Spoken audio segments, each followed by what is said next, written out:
Hello, hello, hello, everyone who is probably shocked to see us tonight, as well as I'm shocked to see me tonight as well.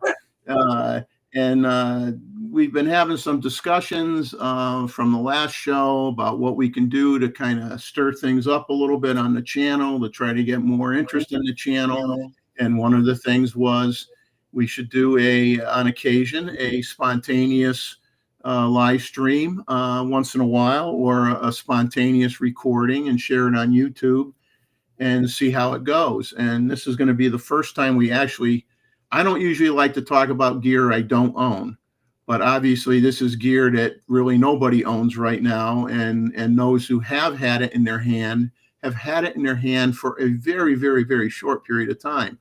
And we're talking about the brand new Nikon's first cinema camera with red technology baked in.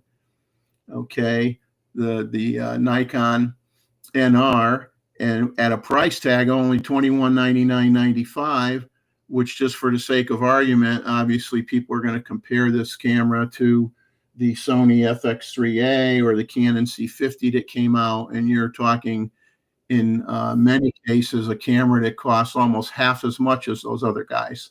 So we got Joey in here. Let's bring him in. And so I'm going to be doing, hi, Joe. Nice to see you. Nice to see you guys too. How y'all doing? See a young guy in here. One of the problems I have on this channel, Joe, is I want more young people. So I need you to get the word out to get some younger folks that have different ideas and shoot different types of pictures and get them to want to share their stuff on this channel, so that we could mix things up a little bit more. And we're not supposed to be the old fogey channel. We want to be a photography channel, and that means everybody, whether you're 12 years old or 112 years old, we want you here. Well, I don't know any 12-year-olds, but I've got a buddy I'm doing a photo book with, so maybe I could reach out to him. Good to have you, Joyce. Thank you so much for joining us. And the topic today is on the videography side, and you yes. Right. So yeah, I saw the topic, and I was like, middle of a work day, I was like, man, I'm gonna have to watch these reviews and talk about this camera, because man, I am stoked, so excited. So what I'm gonna do is I'm gonna bring up the Nikon ad, their pitch, and everybody's going to be looking at that. And I'm going to show certain parts of it.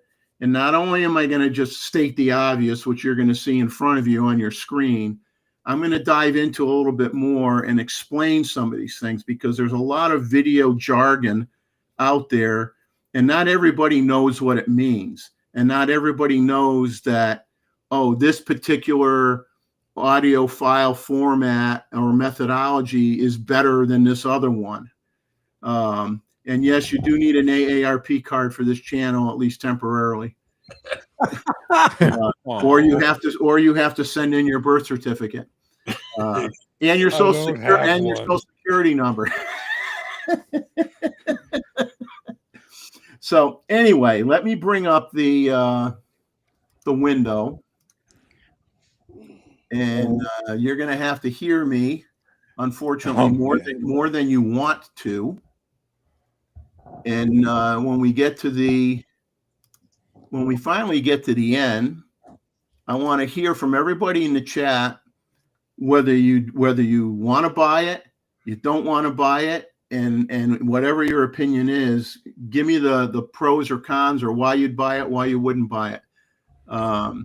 So we're going to start off with, I'm just going to, move the, this is right off the Nikon USA website, introducing the new Nikon /Red ZR camera, born cinematic.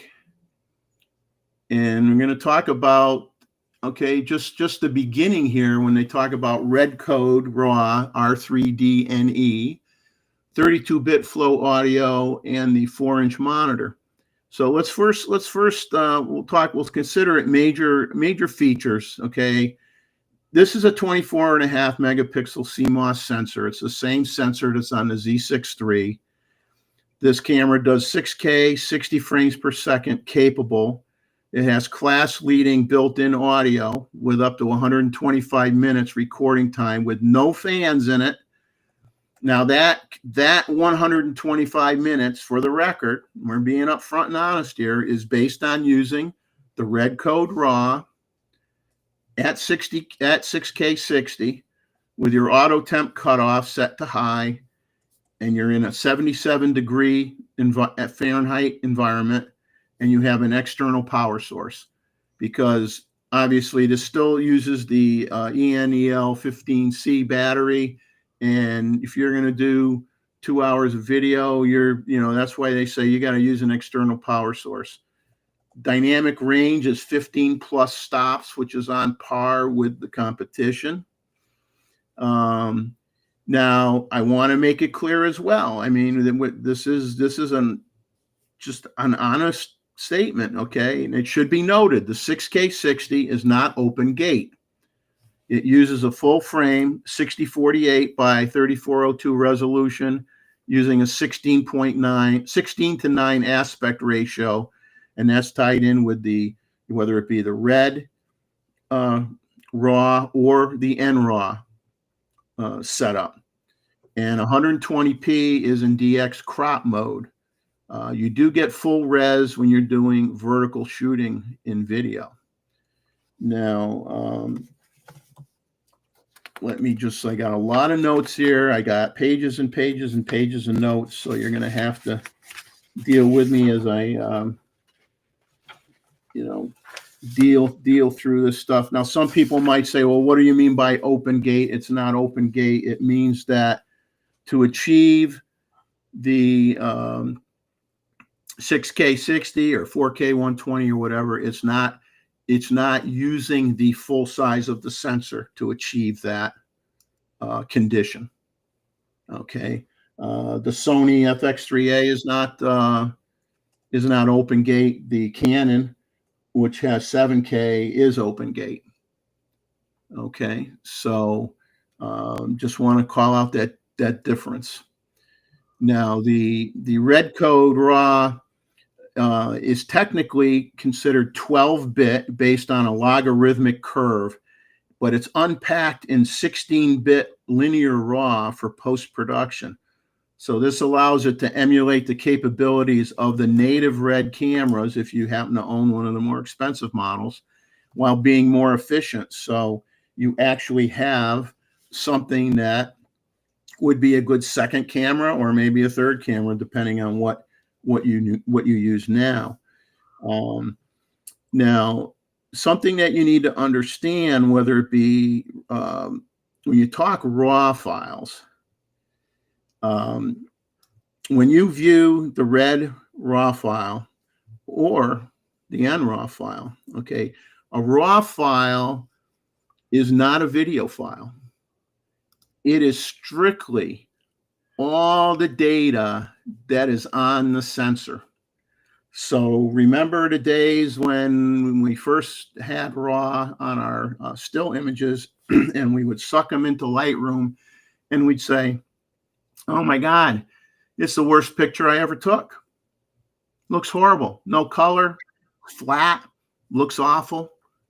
Well, that's exactly how a RAW video file is. Now, the only way that you're going to actually see what you've recorded in these RAW modes is because there's a view assist function in this Nikon camera that allows you the capability of having, I believe, 10 LUTs, which are lookup tables, and we'll go into what that is in a little bit. But the lookup tables, when you select them, it's kind of like a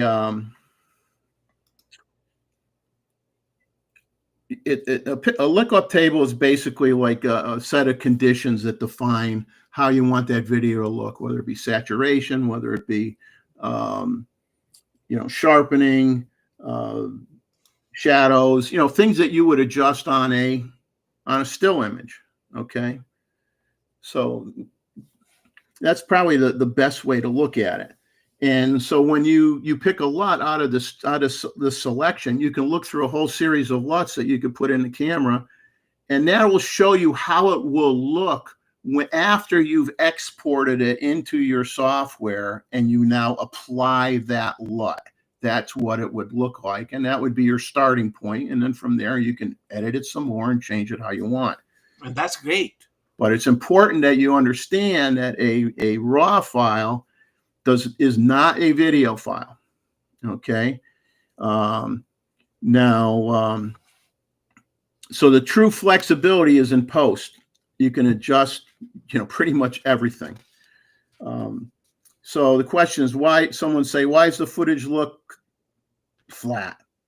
When the file's first recorded, like I said, it's flat. It contains unprocessed sensor data.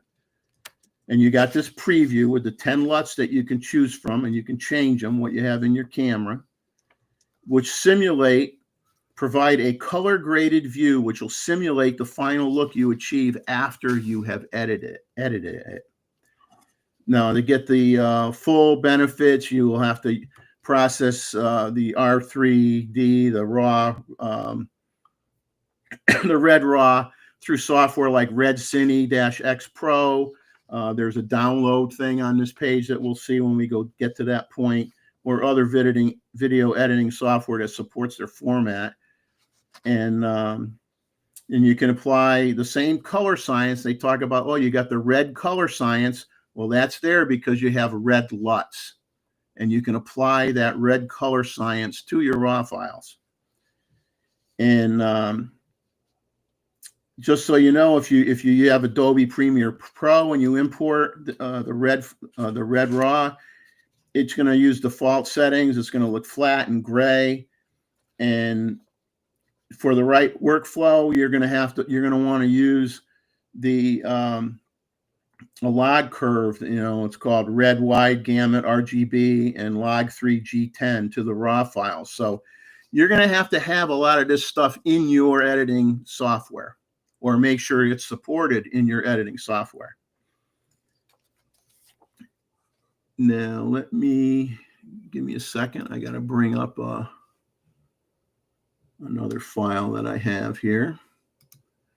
I've got more information than Carter has pills.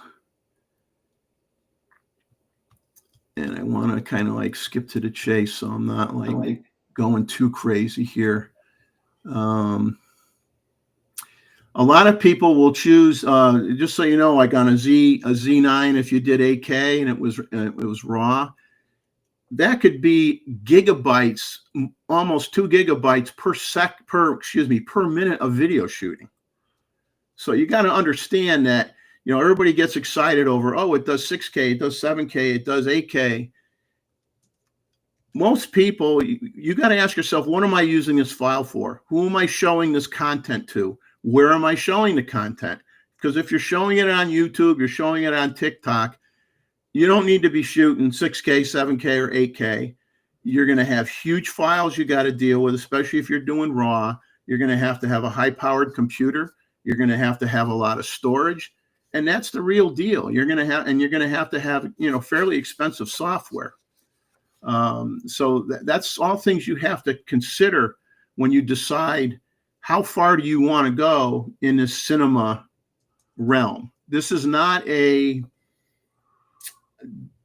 high-end features that require high-end processing if you go full bore with it. Just letting you know that.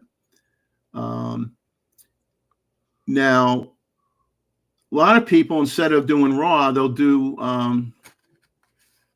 like Sony has S-Log, Canon has C-Log, Nikon has N-Log, and these log files is basically you flatten out the color, the saturation, the tone curves, everything is flattened out, and the only difference between that and a RAW file is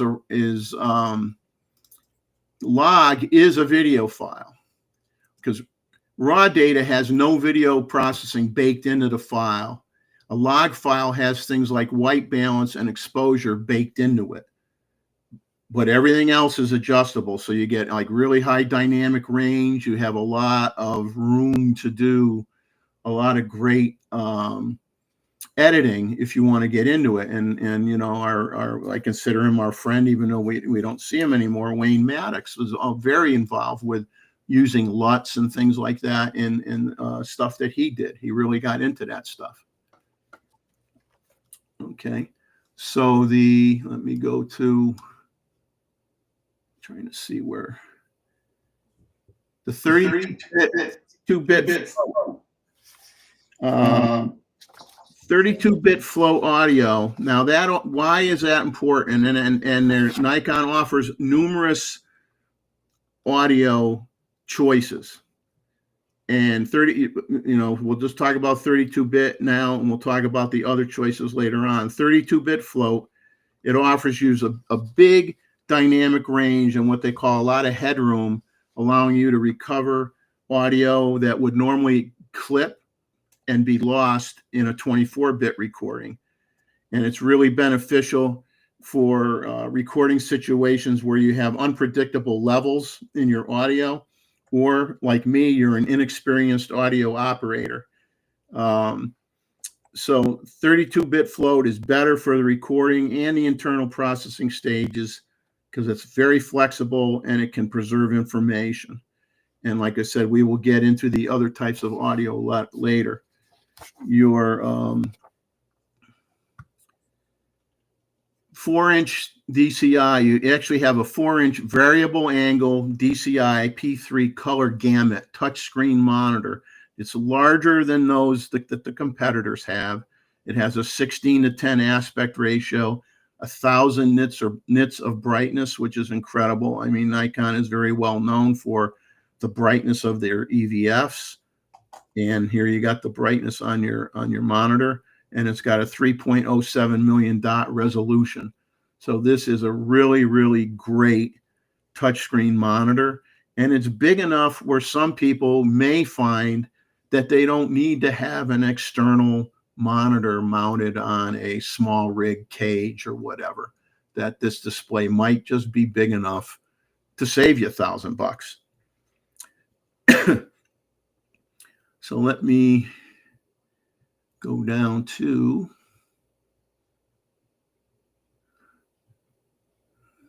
some other things here. I gotta make sure I can see what you're seeing, because I only got one computer. So we already talked about the red, RAW, the 32-bit float. You have 7.5 stops of image stabilization, and believe it or not, there are a lot of cinema cameras out there that really don't have any image stabilization at all. So that's something to consider.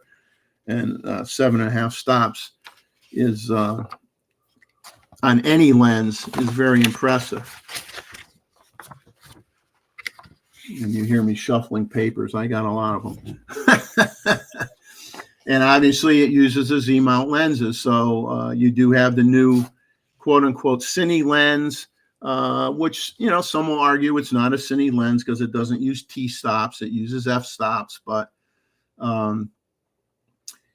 so I guess that's an argument. If somebody wanted to make an argument, they can say, well, they're not really cine lenses. However, we both know that for those of us that use video on our, you know, whether it be the ZF or the Z6 III or the Z8 or the Z9, you know, focus breathing on these lenses are minimal to non-existent on most of these lenses, and they are really excellent for video.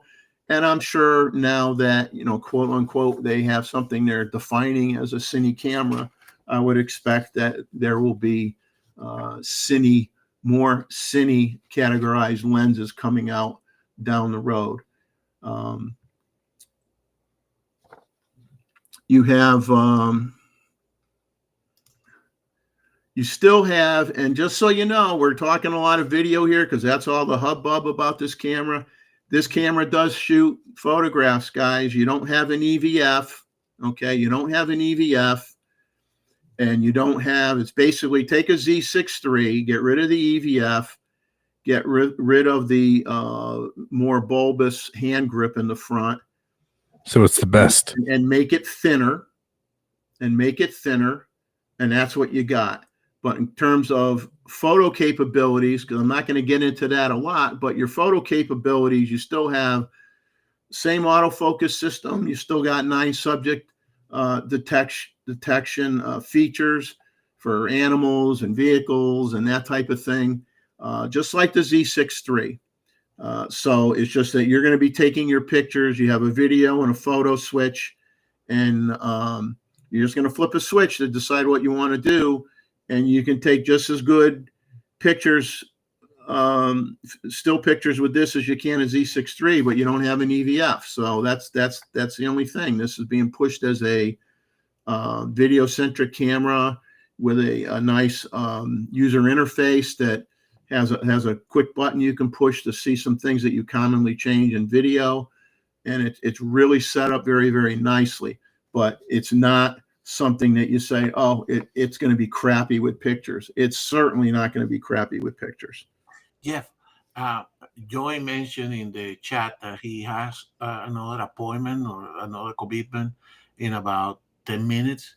So is this a good time for him to give us his impressions so that he can go out and we can say goodnight to him? Absolutely. Joey, why don't you take the floor and talk about what you have heard and what you anything you want to talk about this camera, and then we'll just jump back in here where I left off after you're done.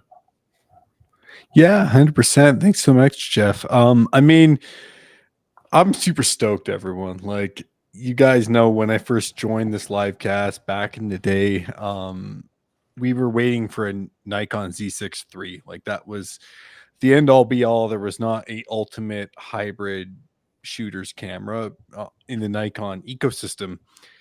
Then they came out with the Z8, which was like, oh my God, it's the baby Z9. And then they came out with the Z6 III. And at this point, I had switched systems. I was super stoked on it. Honestly, that's a camera I still wish I'd gotten a chance to review back when I still had all my full frame FX glass.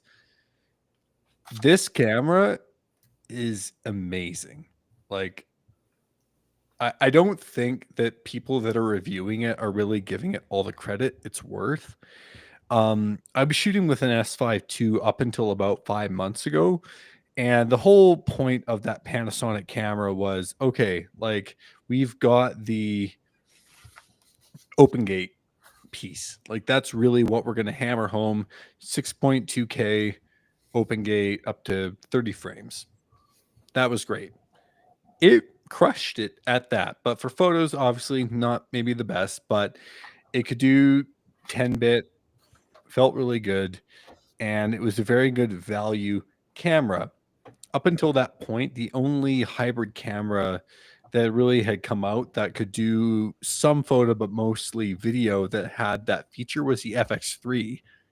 Completely other price bracket, like a completely different realm of where the hybrid video shooter would come from. And now Nikon comes up with this, and I am super excited. Is it going to shoot slow motion in the slowest frame rate known to man? No, it's not. That's not what this is designed for.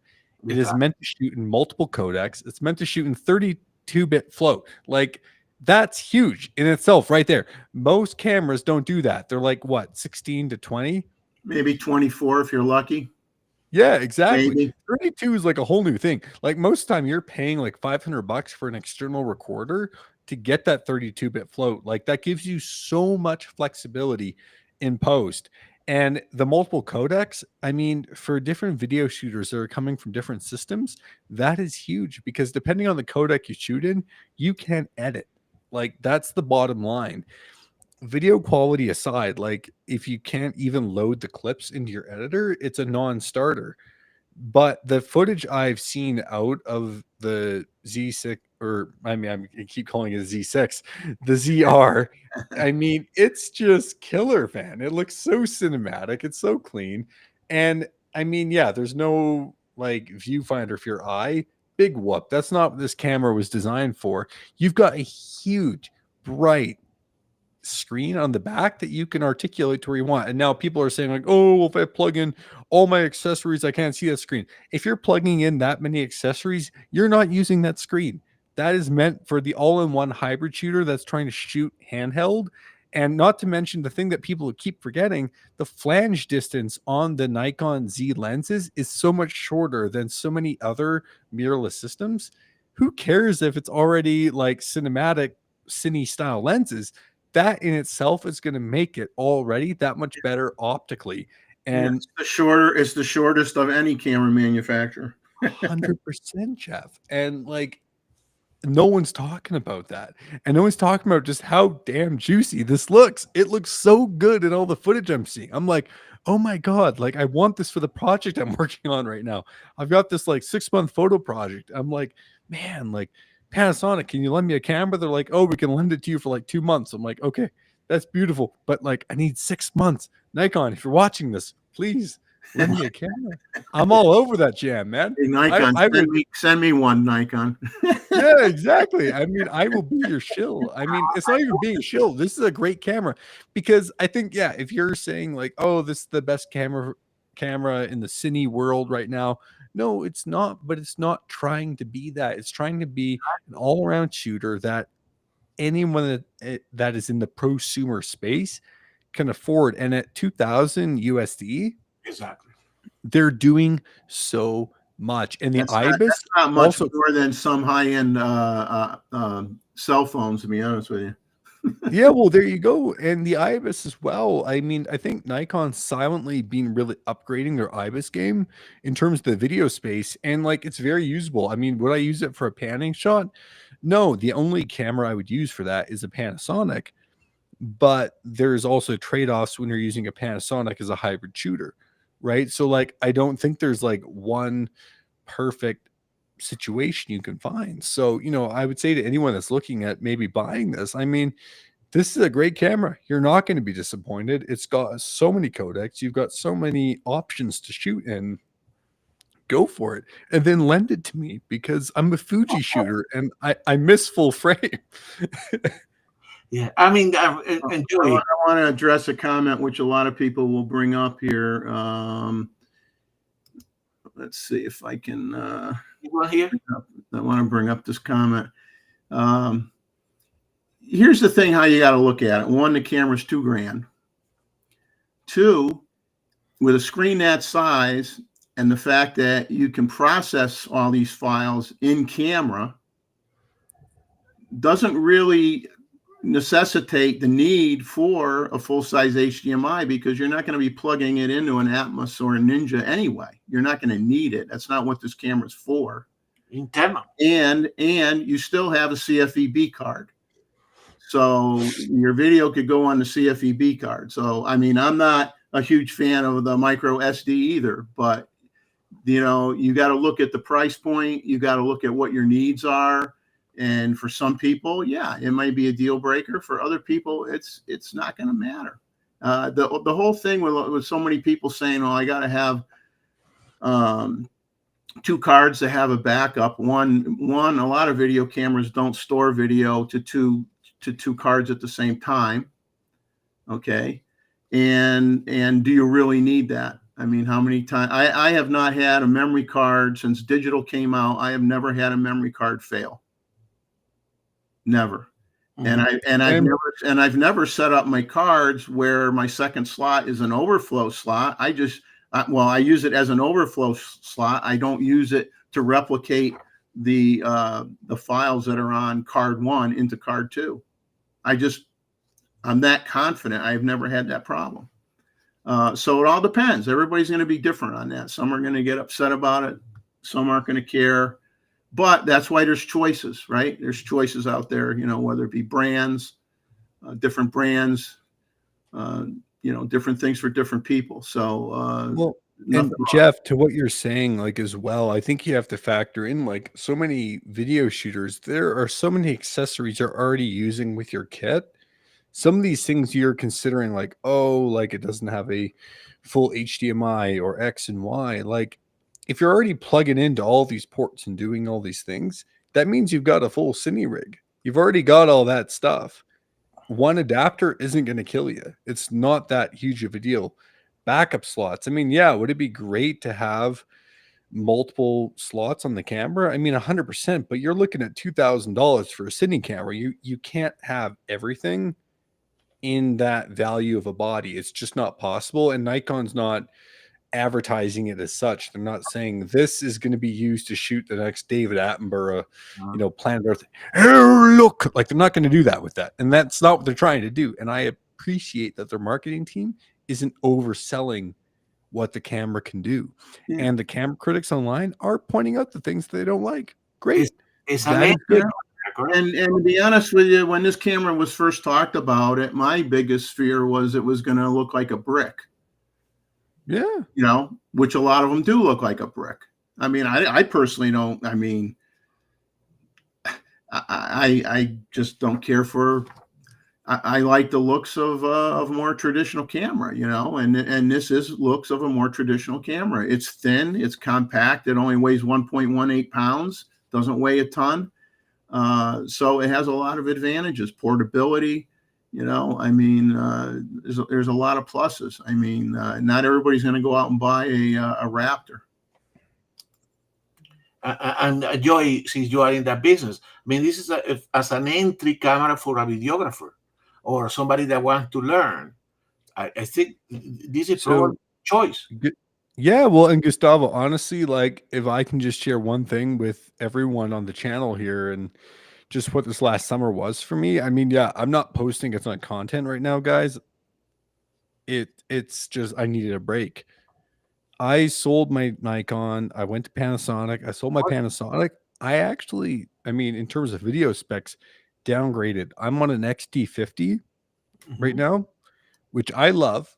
I think it's my favorite camera I've ever used because I've gone back to fundamentals. I've made more this year with that system than I ever made with any of my other systems because I focused on the shooting, and the video quality I got out of it was great. Everyone was very happy. And I think people are just getting so hung up on these specific areas that, oh, my camera has to be the best at this, best at that. Get better at video. Exactly. Push yourself. Learn how to use your equipment. This is a good camera. It's a very good camera. And anyone that has a problem with this camera as a tool is either a professional cinematographer or doesn't know what they're doing. And I'm confident in saying that. And y'all can come for me in the chat. It's all good. I'm all right with that because this is a great camera. And this is the first Nikon camera I vouched for since I left. You guys can attest to that. This is the first one I've been like, this is the one. The Z8, I loved it. I just couldn't afford it. The Z6 III, I'd already sold all my glass. I already switched. Exactly. This makes me want to come back. And that's saying a lot. Exactly. And that's what we wanted you. When Jeff and I talk about doing this impromptus thing this morning, we say it will be great, Joy, show up because we know that you are in. This is in your belly wax, correct? This is your core competence, right? We want Who I am. This was and this was something just for the record, in case hopefully I don't misspeak. I'm not going to do it intentionally, obviously, but this is something we basically threw together in about, in like 5 hours or so. No, you guys are crushing it, man. I mean, the fact you guys were on this with the release, like I was just sitting here, like, so just for full transparency, I'm leaving for my honeymoon tomorrow. Like, I am very disconnected from the world of everything. And I'm sitting here at my desk, working away on all my last minute work things. And I see new Nikon camera, cinema style, live cast. I was like, oh my God, I am on it. I have to go to this. This is going to be fun. And then you realized it was us and you went, oh no. No, of course not. I'm so stoked, guys. Like honestly, this is so sick. Like, just seriously, think about where we were 3 years ago. Exactly. And we were literally just waiting for a Z8. We were just waiting for something new. We were stuck at a Z7 II, which the autofocus chugged more than dial-up. Like, we were seriously waiting. And look how far Nikon has come. Like, I am totally sounding like a Nikon shill right now, but I love where the brand is going. I am so impressed, and it's so cool, and it's great to see because, you know what? Over 3 years, it's a huge progression. And I think it's something that we can all look at and think, man, where are we going to be 5 years from now? And we can be stoked about it. Yes, sir. I'm supportive of all. I mean, obviously, I lean Nikon, but I mean, you can look behind me and you can tell a lot of those cameras in there are not Nikons, and they're not even new cameras. So, but the fact of the matter is, competition is healthy, and I don't have a problem with someone says, "Well, I like the FX3A or I like the new Canon better," and hey, good for you, because you got to get what's right for you, and everybody's different. But I think competition is great, because if these guys don't kind of like keep on each other's behinds, nobody has a reason to innovate anymore. Somebody gets control of the whole market, then, let me tell you, you're going to be sorely disappointed by what comes out, because there's no motivation to make anything, mind blowing anymore, because you don't have anybody on your tail anymore. You got no competition. So without competition, we're all null and void. I mean, yeah. that's the bottom line. I mean, the only reason Nikon pushed this hard is because of competition, right? Yeah. Exactly. And like, where are we going to be 5 years from now? I mean, I know some people are saying like, oh, sensors are all the same now, like we've kind of stagnated, but this space, this video space, is where cameras are innovating. Okay, let's use the full sensor. 3 years ago, that was like a foreign term. Oh, well, that doesn't matter. No, we need that vertical contact. Like, we need to have that flexibility to be able to just shoot things one way and then edit it later. I mean, I use that with my workflow all the time at my job. Like, I use an S5 II. I shoot in 6.2K. And the only reason I do that, it's not because I love to edit 6.2K footage on my ancient Mac, like, work computer. It's because I need the extra reach to be able to stretch that and make it look good. Because if I'm just taking 4K footage and blowing it up, people can tell the difference, right? They're like, oh man, he cut corners. And sometimes I do, and that's okay. But like, not all the time. Not all the time. And this camera pushes the envelope in the right direction. Gentlemen, I got to run here, but thank you guys so much for having me. Everyone in the chat, I mean, it's so awesome to see such a healthy chat on a weeknight in such an impromptu fashion. Keep it going. Like, these guys on the panel are crushing it. They're doing it for you. So show up, make sure you're giving them some love, send in photos, not last minute like I did before the photo review. You will be well received. We still showed them, Joe. We did still show them, though. Yeah, you did. And I'm sorry. I mean, the only thing do you guys want me to just share one photo that I'm working on right now? Oh yeah, of course. We all have like that. And Joe, don't be a stranger. And by the way, when you're looking for your photo, get some of your photo friends to swing by, because one of the things that legitimately somebody complained about, which is true, is we want to get a more mix of genres in the photo review. We want to get some portrait shooters. We want to get some wedding photographers are tough, because a lot of them are working on a Saturday night. They can't come on a show, so it's difficult. But get street photography, people that like street photography, to come on and share a picture. So we're really open for everybody. We want more female participation. We want more young people participation. Totally. I'll let you talk your image here, since we got it up on the screen. Yeah, for sure. So I'm working on a photo book right now in conjunction with the camera store here in Calgary. We're doing a season over season photo shoot in 2 locations, Peyto Lake as well as Bow Lake, just up in the Rockies there. We're going to be doing the release at a distillery here in the city, doing a little bit of live music, a little bit of whiskey. It's going to be a ton of fun. But things kept getting in the way. Smoke, weather, life.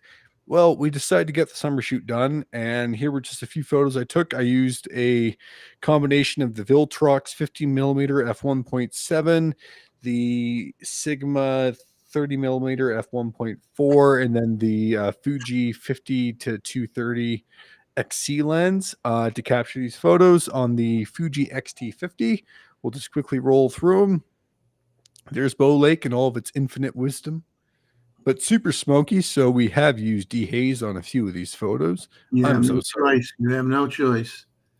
I had no choice. Exactly. Yeah. But honestly, like not bad considering how smoky it was. Yeah. This is a shot where like I wish it wasn't smoky. Yeah. Like I can just see the ice on the top of that cliff, and it's just like, please save me. I know, I know. Hold on, let me fast forward a little bit here. We'll go to the pedo photos. I like how I had to reframe these photos just to try to make them like a little bit prettier. Here is the pedo. Yeah, here were the ones where the smoke was like, okay, this is cool. Like just really getting that reflection, kind of making it look a little bit Martian. Well, somebody told me you were from Mars, and I didn't believe it. I mean, I am a millennial. It's what we do. Yeah. And okay, this one's fun. So this one I used the 30 millimeter f 1.4, and the camera's got a built-in panorama setting. This was using that setting. Obviously, I edited it a little bit in post as a JPEG, but like this was all stitched together in camera, which I feel like is pretty clean. About that. Yeah. That's my buddy. That's me. Same thing. Let me just fast forward a little bit here. Yeah, and then this one I took with the 55 to 230 right around 100, and I used a tree as a tripod because it's a variable aperture lens, and I just wanted the photo to be decent quality. So you say you have a rain moon without being in the eclipse area just because of the fires. Yeah, 100%. I was like, this is a harvest moon, baby. We gonna lean into this. But yeah, that is. How do I stop sharing my screen? That is. Yes. Did it stop sharing? We could kill that. Yeah. Thank you, Joy. I mean, we do appreciate having you here, and don't be a stranger. Send us some photos. 100% will do. Guys, have fun talking about this camera. Thank you so much for having me. I'm going to be gone to Portugal for a couple of weeks here, but I'm so stoked to see where Nikon's going. Take care, Joe. Thanks for coming on. Bye. My pleasure. Thanks, guys. Yeah. Bye-bye. Bye. All right. So we will So we go back to you, Jeff, and back to where we were here. we have Mr. Maddock also joining in the chat, which was good to see. Yes, it was. Yes.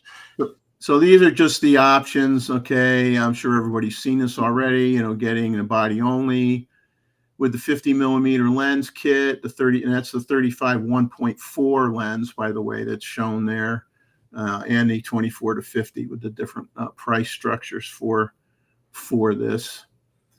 And then they talk about basically comparing the ZR to the Komodo X, the V Raptor XE, and the V Raptor X. And the bottom line is here what they're just trying to show you. I think the most important thing is you know, the red code RAW is unique to this camera. Okay, it is not in any other camera. Period. Red code RAW was created for this camera, and it's 12-bit. But like they said, when they go into a linear fashion with it, it's like acting like when you import it in to actually use it. It has the characteristics of a 16-bit file. So I want to kind of find out more information about that, but that's what they're implying. But you know, they just showed the different models here, and the dynamic range 15 plus EV, 1.18 pounds, and obviously the ZR does not have a global shutter.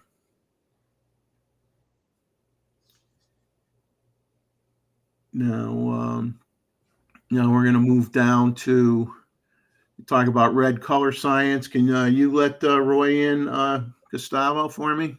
Yes. So they show in this image what you would see with a, let me get it here, the red LUT and REC 709. And REC 709, let me find my, I got too many notes here. Too many. RE709. Now, just so people know, that's a very common color space. It produces images that are like normal and realistic with a good amount of contrast and saturation. And it's been the standard that's used by much of the high definition display and projector industry to ensure all devices on the market that adopt it as their standard are on the same page in terms of color. So REC 709 is a very, very common color space. And so you can see how the red LUT is very blah in terms of tone, along with the analog 3G10. Like I said, you have to apply the right LUTs to get the best result, especially with these RAW files. And you can get Red Cine X Pro software. They have a download thing here, right here on their site. I'm not going to download the sample files. I mean, I'll let you guys do that on your own. You've got the optional ME-D10 microphone. You now have a digital accessory shoe, which was needed for this microphone.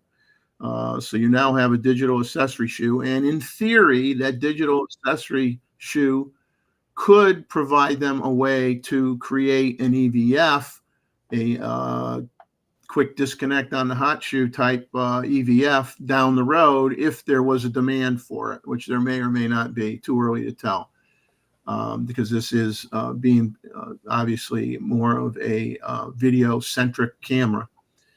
You have built-in microphones on either side of your accessory shoe, and you can adjust the directional patterns from those microphones.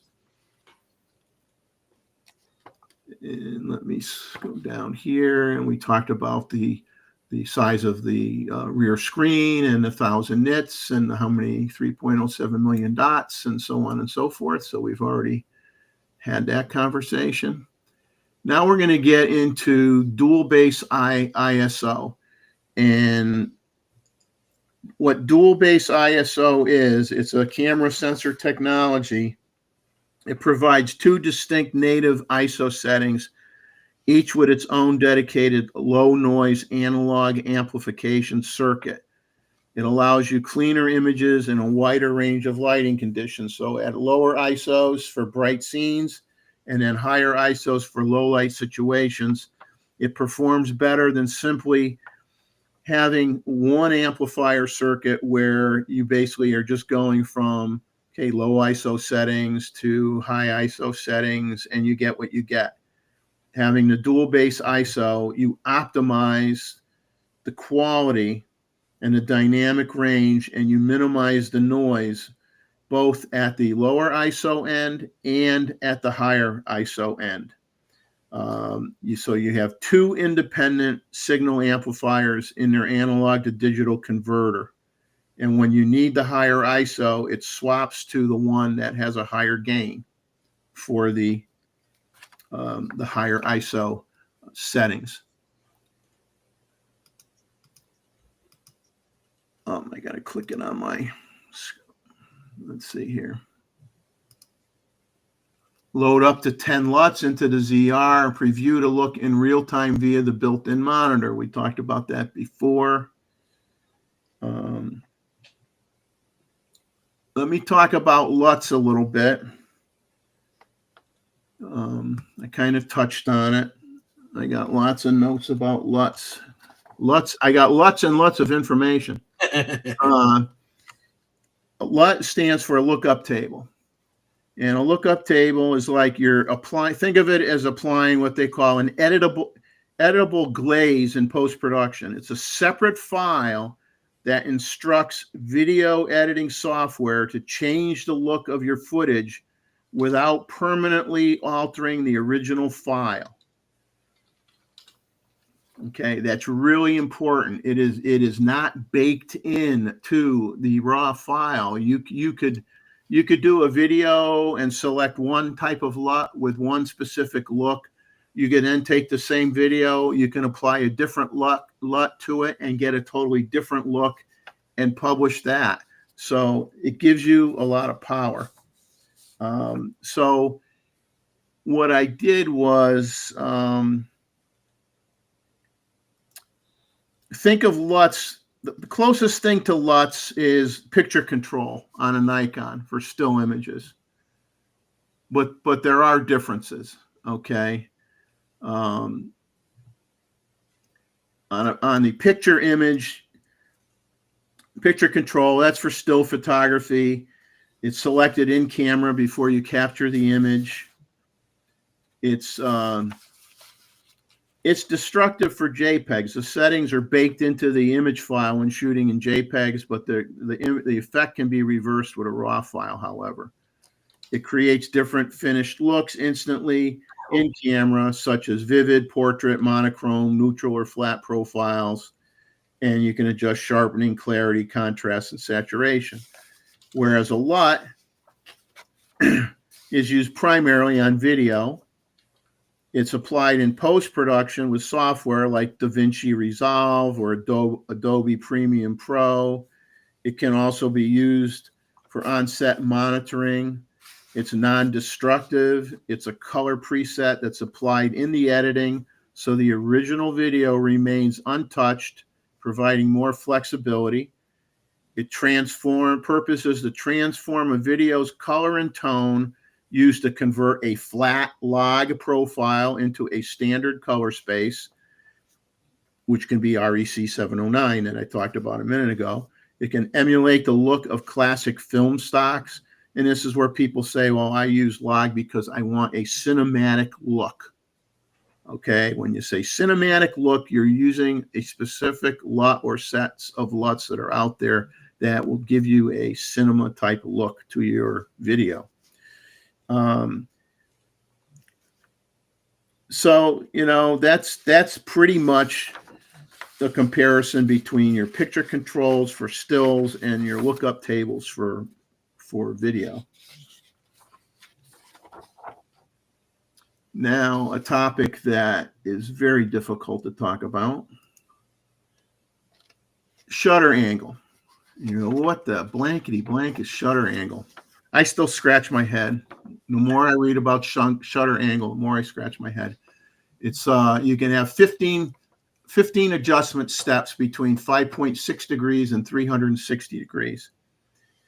So let me try to explain shutter angle as best I can. When you use the shutter angle feature in a video mode, the shutter speed mode is disabled. Okay, it's either one or the other. Typical when you shoot video now in a Z8 or a Z9, the kind of rule of thumb is you shoot at a shutter speed twice your frame rate. So if you're shooting 4K 60, you want to be at 1/25th of a second. If you're shooting at 24 frames a second, you want to be at, you know, a 50th of a second. So that's kind of what you do when you're conventional with your hybrid cameras right now, is you double the frame rate. That is the shutter speed you should be using. Now, with cameras like this, when you get into cinema cameras, they're using what they call shutter angle, and that replaces but acts similarly to your shutter speeds. Okay, shutter angle maintains the amount of motion blur even when you change your frame rate. So you could go from filming one video at 24 frames a second, and it will automatically set the shutter angle feature so it simulates like 1/50th of a second. And if you go and you change it to 120 frames per second, then it's going to simulate 2/50th of a second shutter speed. And so that's the advantage, is you kind of get this, you know, this ability. And this is when you set it for 180 degrees. 180 degrees is considered a shutter angle where the camera can automatically calculate these correct speeds for you. Now, The shutter angle, it's a filmmaking term. It came originally from film cameras. It refers to the angle of a rotating disc that controls how long light exposes on each frame. While modern digital cameras use an electronic shutter, they often still control it using shutter angle to maintain consistency with the filmmaker's traditional settings. It directly affects the amount of motion blur. A larger shutter angle means a slower shutter speed and more motion blur, while a smaller shutter angle means a faster shutter speed and less motion blur. And like I said, that standard 180-degree rule setting suggests the shutter angle for a natural motion blur that mimics the human eye. Mm-hmm. The limit is 360 degrees, which is where the shutter speed becomes as slow as the frame rate. So if your frame rate's 30 frames per second, your shutter, it's acting like a 30th of a second. The ZR shutter range angle is between 5.6 degrees and 360 degrees. So that's something that you probably have never used before unless you had a cinematic type camera, and is going to take a little bit of time for you to understand. But that's the best I can explain it. Now we will jump down to what they're saying is the filmmaker orientated user interface.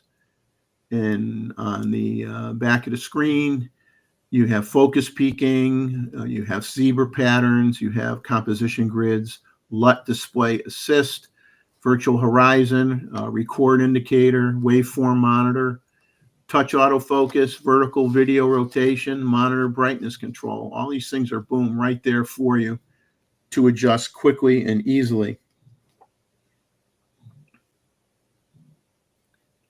And obviously you have a choice of, the wide selection of Z-mount lens that'll work on the camera body. You can also use the FTZ adapter and use old F-mount lenses, although I'm sure certain F-mount lenses will perform better with video than others. And I would personally stick to the Z-mount lenses due to the improved focus breathing. And you have scalable design. They are going to be coming out with the small rig ZR camera rig, a small cage rig. They say coming soon, and they already have out the MC-N10 grip, which they've shown. People have shown on numerous videos where, you could put that on a, on your tripod arm or what have you. So you can get into your menu system, basically have all the push button controls you'd have on the back of your camera, and without you having to go and push buttons on the back of your camera, you could do it from a little further distance away, where it's more convenient for you to be filming and be able to change things quickly. And that's now we get into Frame.io is an Adobe product, I believe, and allows you to send video files from your ZR into the cloud and then get it into your software that you would use to edit and view video files. Detailed specifications. Let me get a quick drink here. You have a whole bunch of different frame rates, codecs, Red Code RAW, NRAW, ProRes RAW HQ, ProRes 422 HQ, H265, H264, and you're saying, I don't know what any of that crap means. And believe me, I used to be one of them. And I'm not the only one. And let me find some of my notes here. So when you're orienting yourself, I think Roy also mentioned that he spec more of these power zoom lenses to come, and I agree with that. And I even mentioned that they have that near the shutter bottom. They have that special lever, correct, that you can You can basically use it to zoom in and zoom out using power zoom. So for sure, that's a great thing that this camera has too. Yeah, I mean, I would think that's not going to be, that's going to be short-term stuff that's going to come out. I'm sure they have. I'm sure they had other designs in the in process, probably in parallel to the lens that did come out. You know. Of course, now that the camera is out, the accessory ecosystem is going to grow, correct? Well, what helps is the new 24-70 lens with the internal focus, because now if you have this camera mounted on a gimbal and you change the focus, it doesn't shift the weight where you have to constantly readjust the gimbal. No. So, you know, I think one of us made a comment, I don't remember who, that it would be nice. I think it was David Stewart. I think it made a comment. Well, I hope the Z, the Z 24-120 version 2 comes out with internal focusing, because that would be the same thing. I mean, it makes a big difference. It's not a big deal so much for a still shooter, but for a video shooter, having that balanced weight distribution when you're using gimbal, using a gimbal is a big deal. Yeah. Now, talking about codecs, so you go, well, what's a codec? And a codec is a video compression standard that's tied in with specific file formats. So everybody's heard of MPEG -4 files or MPEG files, and they commonly use a codec called H.264, which is 8-bit. On the Sony A1, they had an H.265 codec, and I believe that's on the Z9 as well, which is 10-bit. And that gives you 25 to 50% better data compression with the same level of quality that you had on the H.264 version. Apple ProRes RAW, if you're using the HDMI output, can be 16-bit. ProRes 422. Let's see. ProRes RAW HQ is 12-bit. NRAW is 12-bit. ProRes 422 is 10-bit. And like I said, H.265 is 10-bit and H.264 is 8-bit. So that's codecs. The audio, we talked about the 32-bit float, which does not work with H.264. Okay, that's not what would be used for H.264. You go down, another choice is 24-bit, which also excludes H.264. I mean, it just doesn't support it. It's not like something they did on purpose so that you don't get the better stuff. It's just, it's not supported by that codec. And let's see here. Let's see here. I had a blurb here on these other options here. So give me a second. Okay, now what they call 24-bit audio are, well, let's start at the bottom. The worst is a line input, and a line input is the lowest audio quality, less flexibility, much less than a 32-bit float or linear PCM. It's just an analog connection with limited dynamic range. It's less robust preamps. It's just not very good. It's like bare bones. Okay, and then you move up to linear PCM. And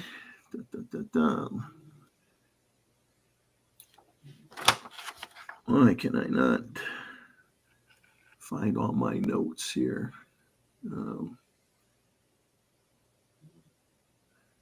Linear PCM is what they call an uncompressed form of pulse code modulation, which is a type of audio file commonly used on CDs and DVDs. So that's linear PCM. The 24-bit that they're calling out here it's not a different technology from linear PCM. It's basically, it's just better bit depth that is used with linear PCM to provide higher fidelity. So linear PCM is a method for encoding audio as uncompressed digital data, and 24-bit audio specifies the precision or dynamic range of each sample within that PCM data range. Therefore, 24-bit audio is a type of linear PCM that offers greater dynamic range and detail, particularly beneficial for recording and production compared, obviously, to lower bit depths. And then the Coup de Grace is the brand new 32-bit float audio. And some of the, let me see here.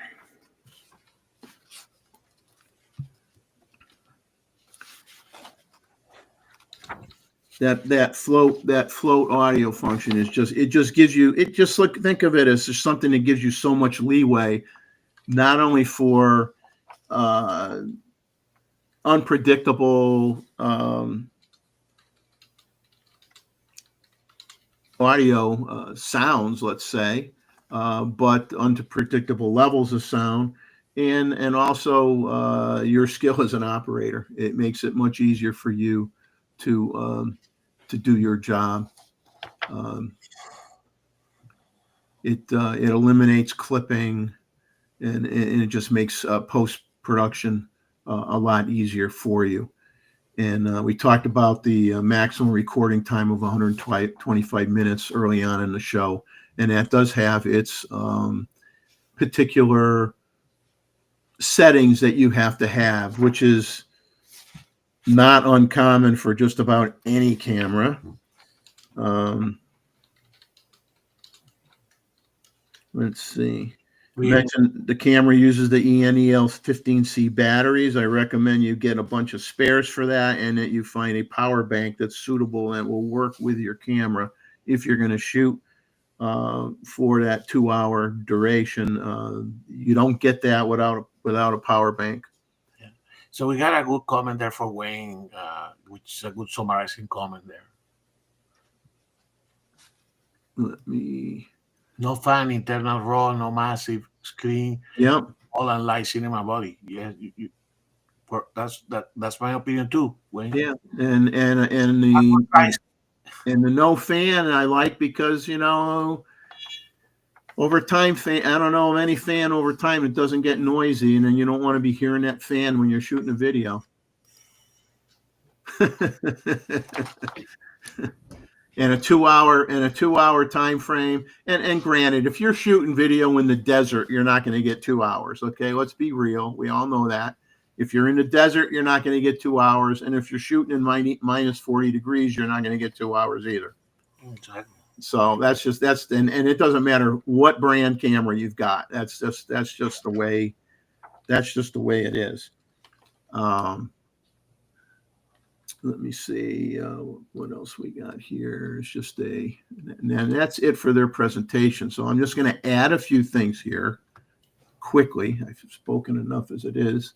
My wife says you'll talk too much. That's what she told me, and she's right.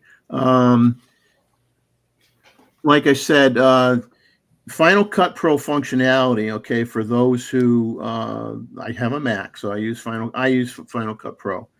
So Final Cut Pro can use the Red RAW R3D files, but you need to install the Red Apple Workflow Installer from Red Digital Cinema first to enable native importing and working with the format. After installing the workflow software, you can import these files and make non-destructive adjustments to settings like color space, gamma, and ISO directly within the inspector tool in Final Cut Pro, for those of you such as me who use Final Cut Pro. And also, as previously mentioned, that basically no one else is even talking about is the fact that, you know, that this camera does stills, and we mentioned it before, but you have all your subject detection options from the Z6 III. You've got your picture controls, you got time lapse video recording. You do have a recording lamp that goes on, you know, illumination inside when you push the button. Waveform displays. You can zoom on the video recording 50, 100, 200, 400%. You have the high res zoom function that's available for you. Breathing compensation. And you have all your exposure modes. You know, you got PASM, you got U1, U2, U3, U4 user setting modes. You have shutter speed is 1/16,000th of a second to 900 seconds. Single frame, continuous low, continuous high, high speed extended, high speed frame capture, plus with pre-release capture, self timer. You know, auto white balance, picture controls, so on and so forth. Wi-Fi, Bluetooth, Snap Bridge, camera to cloud, Nikon imaging cloud, and I'll end it there. You know, in the end, you go and look at the $3,800 and change Canon C50, and look at the Sony FX3A for almost $4,100, and compare it. Do your due diligence, which is what I would do. Compare feature to feature, decide what features are must-haves, what features are not must-haves, what are nice-to-haves, and you decide what's right for you, irregardless of brand. Exactly. That's the right way to make a decision, in my opinion. Let me get out of the screen sharing mode here. And yeah, global shutter would have been nice, but $2,000 ain't gonna happen. Not at that price. Not at that price. One day, perhaps. But as we know, hey, the other than the benefits for flash photography, the lack of global shutter in the Z8 and Z9, it does not result in that they're so fast that we have not had any issues with them in terms of any kind of warped propeller blades or ceiling fans that look horrific. or climb trees when you're panning and that kind of stuff. Yeah. I think is good. So let's Jeff, what do we start wrapping up here? Yeah, let's. Have you guys seen anything in the chat that we need to back up and bring up and talk about? Pretty much you have been addressing some of the things in the chat, and I have been putting the back and forth between the different opinions here. So I think we are good here. And yeah, I mean, what now? What do you guys think of this camera? Yay, nay? Would you buy it? Would you not buy it? And if not, why? If I do a lot of video, I might. Most of my video is covered by the Z8 and that now. I agree. So it's not Jeff one that I'm going to put myself into the waiting list, correct? Right away. But I have been looking for a third body to do some remote camera operations, and this smaller camera, this format for either video or the photos could be a good option, particularly at a price. So not immediately, but I think this could be a good camera as well. Roy, what about you? I know you're not a big video guy. Half. Half. Okay. If it's, I need to look at it more closely. At first, I wasn't interested because it's mostly video, but it's starting to get more and more interesting. I wish it was based on the Z8 instead of the Z6, though. Yeah. Well, I ended up being pleasantly surprised by the footprint of the body, that it's not, one of these rectangular shaped gigantor type of cameras that are at the higher end cinema cameras. It's nowhere near as thick as a lot of the offerings from the other brands. It's nice and slim. I like that a lot, and light. Now, the only reason I wouldn't get it, I think it's a great camera. I think it's going to sell like crazy for the price point it's at. The only reason that I wouldn't get it is because I've got a camera that can do 8K 60. Okay, if I want it, which I don't use, because I just do YouTube content, and I don't need to use that high of a level any more than I need to use 6K with red LUTs and red RAW. So I can do everything I need to do for me with what I own already. So I'm not going to run out and get it. But if I was somebody who wanted to have something that has functionality in it at a level for someone starting off, but has a lot of growth potential, as you start to get more serious, it isn't like you got to get rid of the camera and get another one. That capability is in the camera. You don't need to buy it and right away, I'm going to have to go get the DaVinci Resolve, which costs an arm and a leg, and it's going to take you a while to learn. And I got to get a new Mac or new PC and get a new hard drive and blah, blah, blah, blah. And I go dive into 6K red RAW or anything. But it's there when and if you get to that point, and it's at a price point where you're getting something. It's like whether you use it or not, it's not like it's such a good price. You can't say, I don't want to pay for something I'm not going to use. It's like I could say that about the Z9. I'm probably never going to use 8K.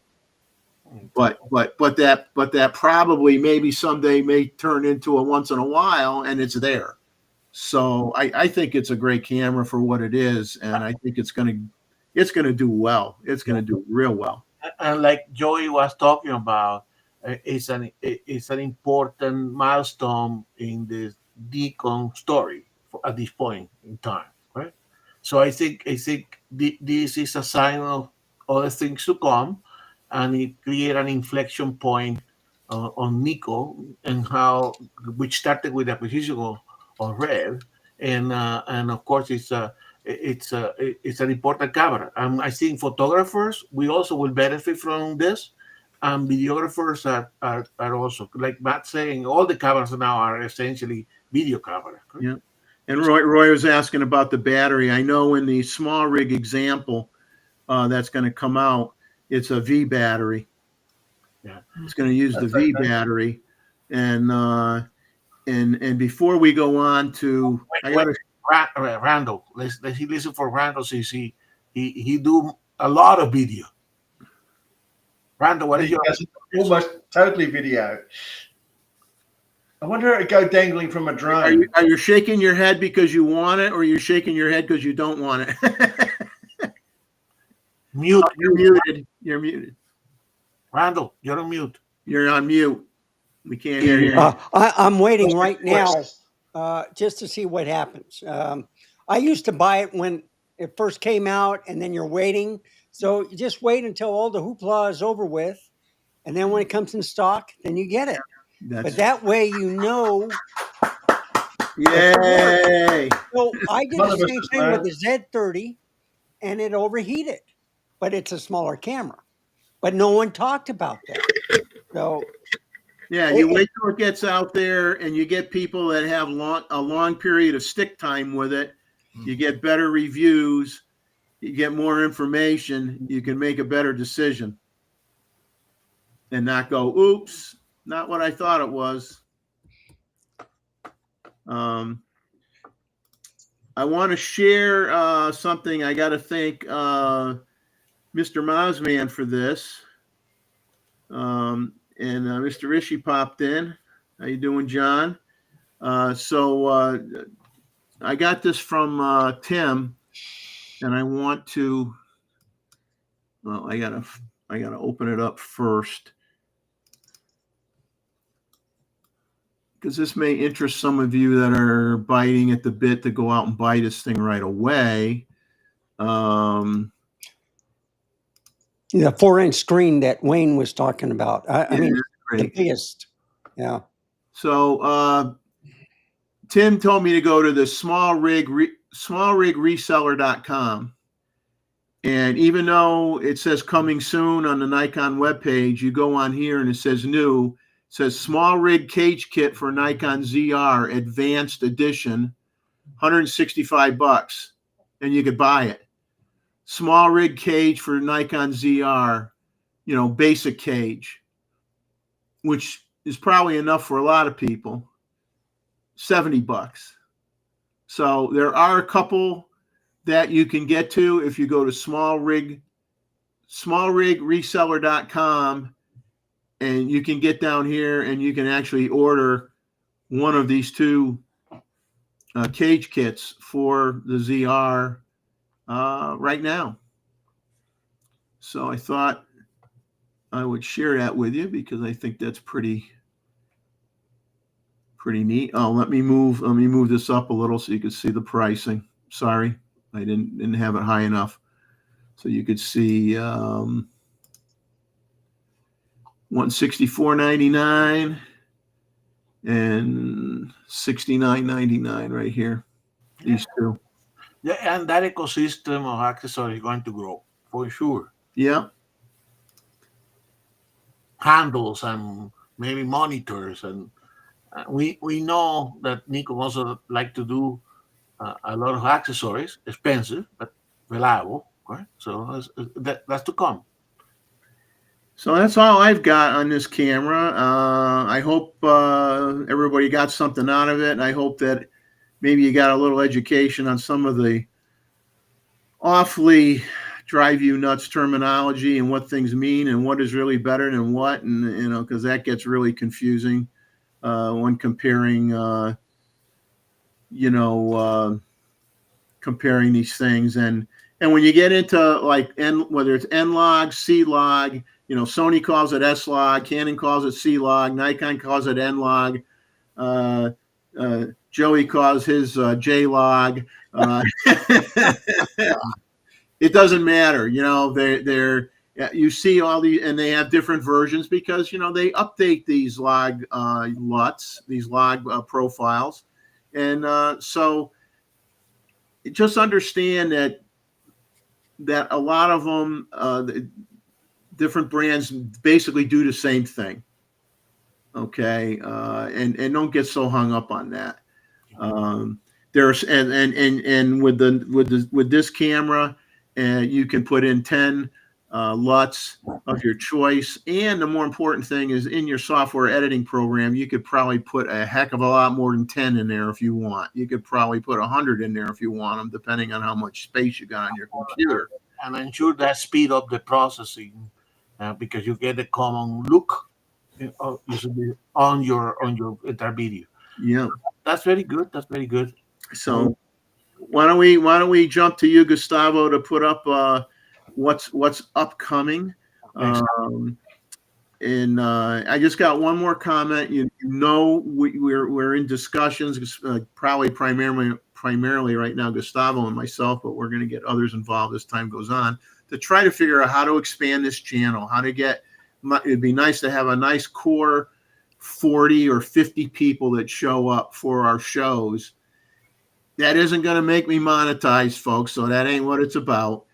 It's to have enough people and to get people that have different interests, because one of the comments I got, which was legitimate, a lot of wildlife photos, a lot of bird photos, and I wrote back to the person and I said, you're right, and young people in the chat. Not very few, no young people on the panel.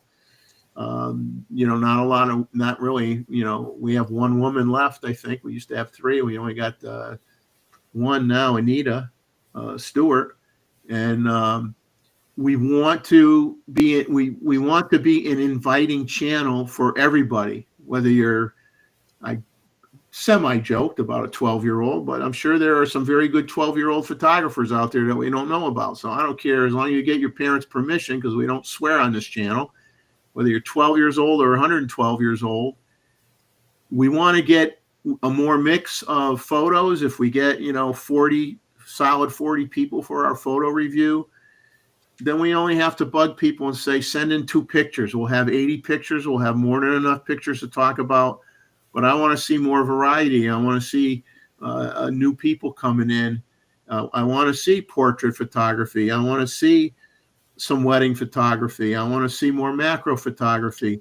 And I did mention to this person who wrote, commented on the last live stream, that Gustavo and friends have been working tediously to put together the astrophotography presentations that are going to start the next show.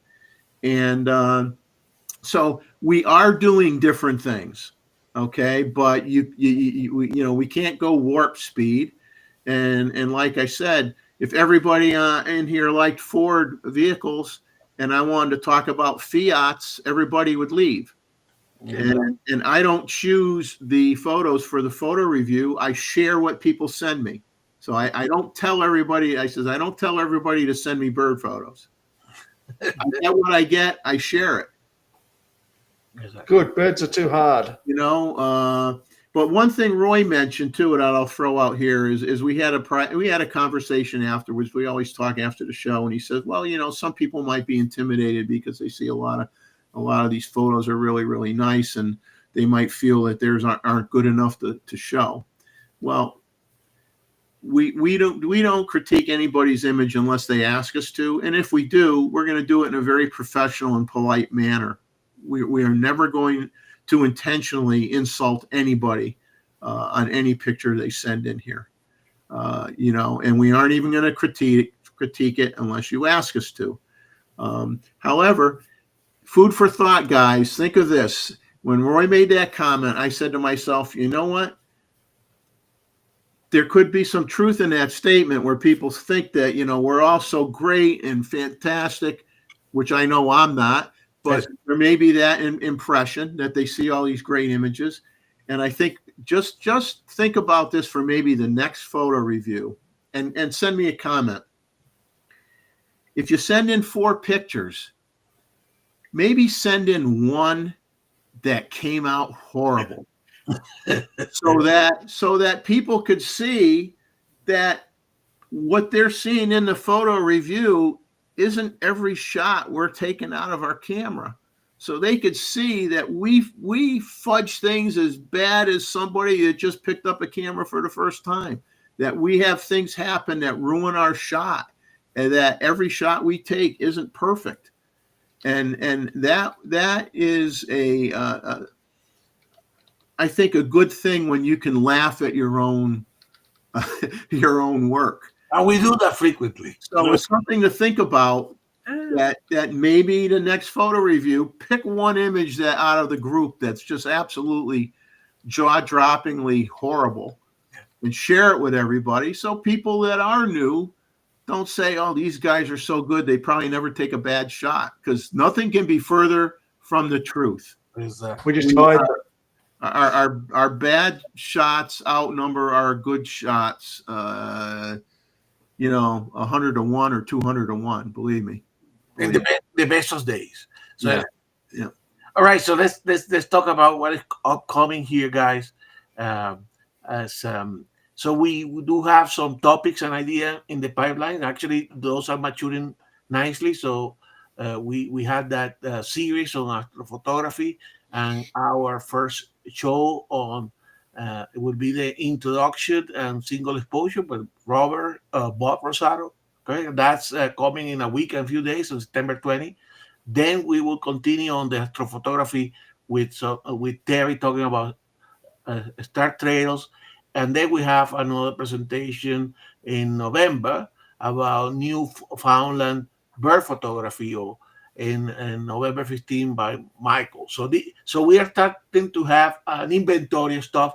Obviously, we like all the topics, and these are some of the things that we may include as part of the shows, or as a cameo. But we do have what they call the feature presentations for the coming 3 months. That doesn't mean don't send us ideas, don't make comments, because it takes a while to prepare some of these. And certainly Terry, David, and Bob have been working on the astrophotography series very almost on a weekly basis. Yeah, very diligently, and that is a very, very hard genre Exactly. to talk about. And not lose your marbles, like David was saying, when things don't go well.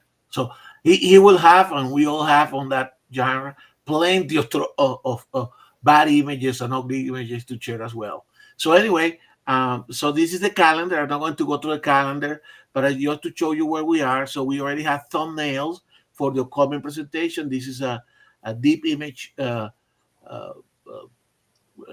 photo from Terry that will be part of the thumbnail for the upcoming show, which I need to send to Jeff so he can prepare it for the YouTube. Then Terry on the Star Trails. Then that made me dizzy, man. and then of course the November upcoming on the photo launch live. So we got some stuff. Now obviously we will continue to have our most enjoyable show, which is the live review, the first Saturday of every month. So we just did that last week, and the next one will be Saturday, October the 4th. As usual, send your photos to selectedimage1@gmail.com. Jeff will get them and organize them. The sooner the better, so that we don't have a panic at the last minute that we have to few. And indeed, like Jeff was saying, we prefer to have one photo and per photography, 80 photographies, than 10 photographies and 4 photos from the same photographer. Correct? So include a brief description of your photos and your email to Jeff if you cannot attend live. And these actually work very well with some of our European. And that's what I have. So we can. John, I don't want to get into this one. Yeah. Compare CT scans and MRI images. Okay. Very good. So anything else, guys? Any last questions or comment here for us? Well, I hope everybody enjoyed it.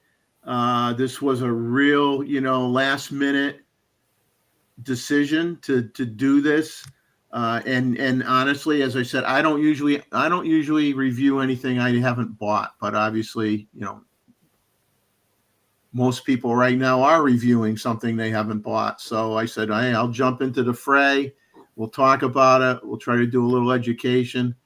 I hope you got something out of it, but do your due diligence. You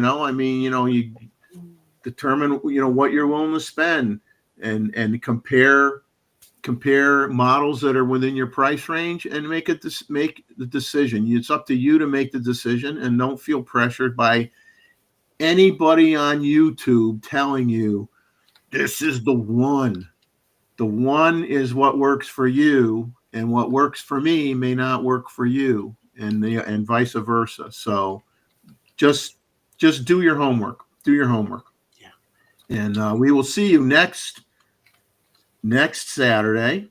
One Saturday from the next. Or 2 Saturdays, right? Yes. 2 Saturdays from now, for the third week of the month general discussion live stream, where you're going to have the first segment for the astronomy presentation that Gustavo just showed on the screen. And so we hope you guys join us then. And please leave comments on this, and let us know if you want us to sneak in an occasional extra live stream at the last minute and befuddle you guys. Particularly when there is big announcement like today, correct? So, or yesterday. Very good. Thank you, guys. Bye-bye. Take care. And Wayne, thanks for popping in. We appreciate you showing up. And I hope you're doing well, my friend. I hope you're doing well and having a good time. Have a good one, everybody.